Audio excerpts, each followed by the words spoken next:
Today I'm coming to you from a place that's apparently called New National Stadium, Japan, tentative name under construction. Basically, this is the main stadium for the 2020 Tokyo Olympics, except the Olympics never happened in here in 2020 because Japan bitched out to the coronavirus. So instead, this is still going to be considered under construction for yet another year. It's a huge pain in the ass for everyone who actually lives here, but what are you going to do? Now, the anime that I want to talk about today is called Tensei Shitara Slime Ken, aka That Time I Got Reincarnated as a Slime.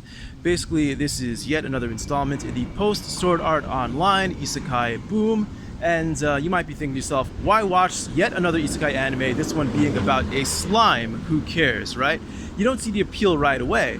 But I would say, take a look at this from another angle. For a show like this to get adapted into an already crowded genre based on a very, very kind of lame-sounding premise, in my opinion, perhaps it would actually have to be fundamentally good. And I would say that's definitely the case for this anime. Everything about this show screams thorough planning. You get a really big world, lots of different countries, lots of different races, different ranks within the races, different ways of increasing your rank within those races, a very interesting magical system. You know, this show really does bring a lot of new and interesting concepts to the table. And isn't that, at the end of the day, what we really want? Diversity of ideas, diversity of concepts. You're gonna get that even in this already crowded or supposedly crowded isekai genre. You know, I treat this the same way that I would treat the criticism of the sports genre, perhaps, where people are saying basically every show is the same, so why even bother watching? And that's something that I can understand at a very abstract or general level, but once you get past like the third episode of any given anime, you no longer care about the genre, you just care about whether the show itself is actually good. And that's definitely the case here. Like I said, everything is very well and thoroughly planned out. Also, you get a bunch of likable characters. The main character is a really cool dude. You get a bunch of side characters who are fun but kind of cliche.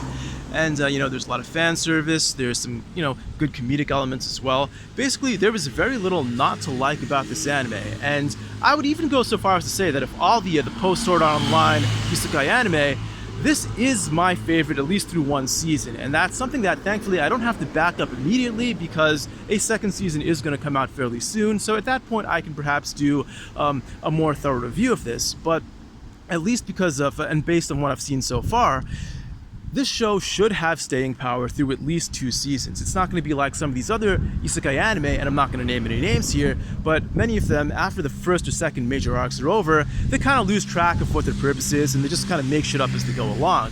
That's definitely not the sense that I'm getting from this show right here. So it's a very good one. I strongly recommend it. Check it out, or at least wait until the second season comes out before binging them all.